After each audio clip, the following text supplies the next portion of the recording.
Trek mốc rồi. Trek al pop pop. Cả hello. Pinge mo o maniang. So, apa itu al pop pop. Bun top. Apa gì? Pinge mo. Ai, aman temi. Apa mak via. Tuy lấy pop chiêm à. Apa mak via. Cả khắp big lâu anh ấy gì à. Mày Vawkchaw đến mất tận nhiều không? Thì khả năng trek bốc đến mất.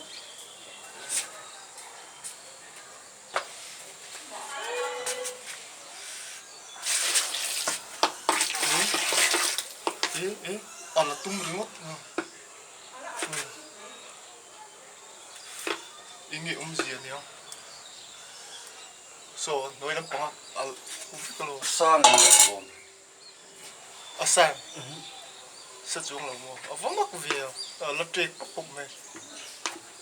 Rim xe đó. Anh rim nghe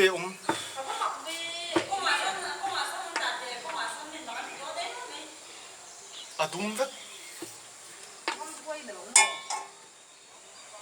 To lâu chưa. Trek to lâu. Ở đây to.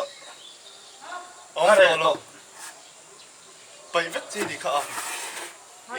Tự nhiên gì là Vawkchaw big hơn nha. Thế là pop nữa. Ui, đúng vậy. Em mà ông choáng đi à lâu. Anh ấy var cuốc rồi. Vẫn mắc về.